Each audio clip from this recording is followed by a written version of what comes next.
Thank you for visiting my channel.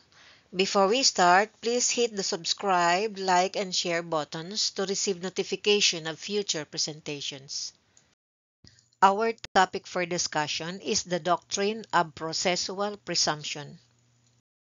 The doctrine of processual presumption is a principle in Philippine conflict of laws which provides that when a party fails to plead and prove the foreign law that governs a dispute, the Philippine court will presume that the foreign law is the same as the Philippine law. In short, if you don't prove the foreign law, the court applies Philippine law instead. Rationale. Courts cannot take judicial notice of foreign laws. They must be alleged, authenticated, and proven like any fact. If a party fails to do so, instead of dismissing the case, the court simply assumes that the foreign law is the same as the Philippine law and proceeds to decide the case based on local statutes and jurisprudence.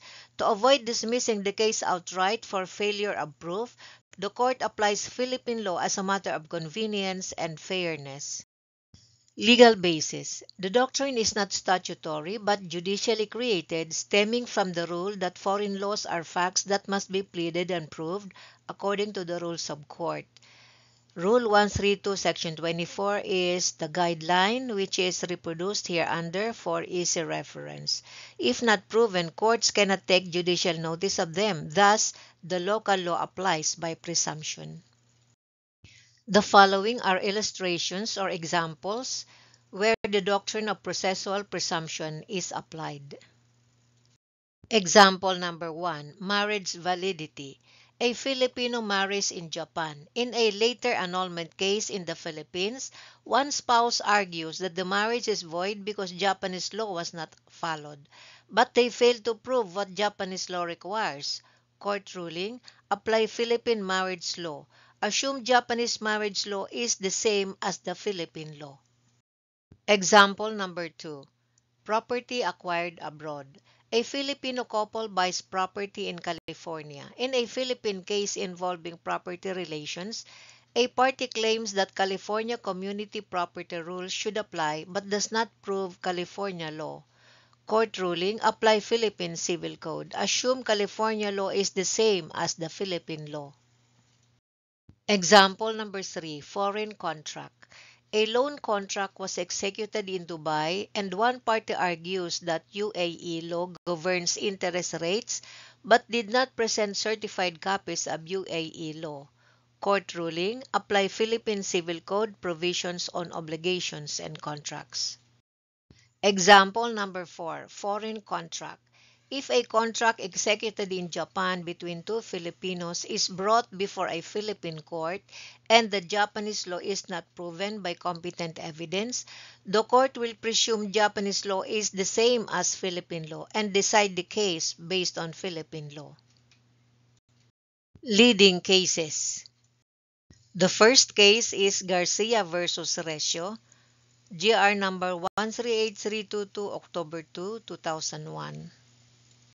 In this case, the Supreme Court, through Justice Panganiban, said, a divorce obtained abroad by an alien may be recognized in our jurisdiction provided such decree is valid according to the national law of the foreigner. However, the divorce decree and the governing personal law of the alien spouse who obtained the divorce must be proven. Our courts do not take judicial notice of foreign laws and judgment.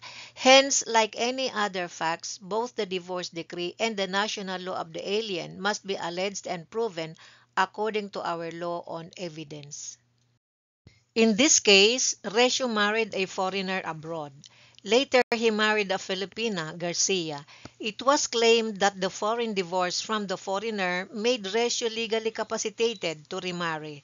But he failed to prove the foreign law on divorce, ruling, the Supreme Court required proof of the foreign divorce law. Since it was not proven, the court could not recognize the divorce. Thus, Recio was still considered married, making the second marriage void. Doctrine applied. Because the foreign divorce law was not proven, the court presumes foreign law is the same as the Philippine law. And since Philippine law does not allow divorce, the foreign divorce had no legal effect.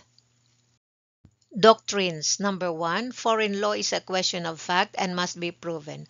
Courts do not take judicial notice of foreign laws. It must be properly pleaded, proved by official publication or certified copy, and supported by competent evidence like expert testimony.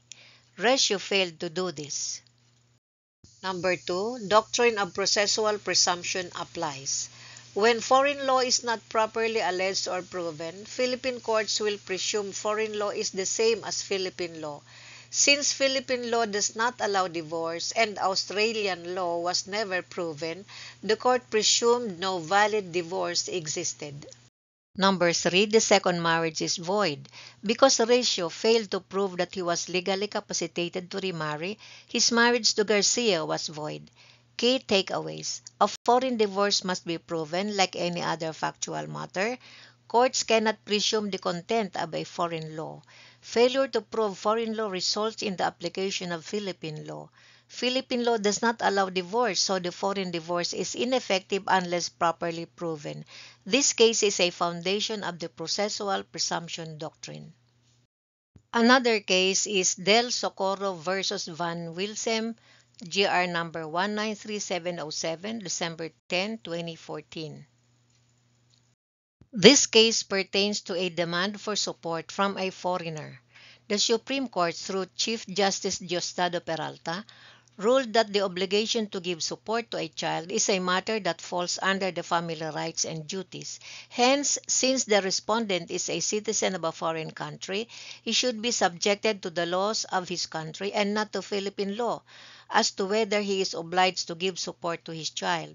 However, in the same case, the Supreme Court made a pronouncement that in international law, the party who wants to have a foreign law applied to a dispute or case has the burden of proving the foreign law.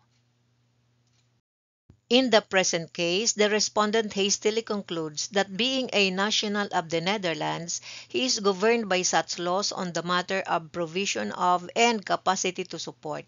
While respondent pleaded the laws of the Netherlands in advancing his position that he is not obliged to support his son, he never proved the same. It is incumbent upon the respondent to plead and prove that the national law of the Netherlands does not impose upon the parents the obligation to support their child. In other words, the foreigner who would invoke his or her national law in Philippine courts has to allege the said foreign law and has the burden to prove the same. Otherwise, the doctrine of processual presumption shall govern. This doctrine states that if the foreign law involved is not properly pleaded and proved, Philippine courts will presume that the foreign law is the same as our local or domestic law. Thank you. If you find this presentation helpful, please subscribe to receive notification of future lectures.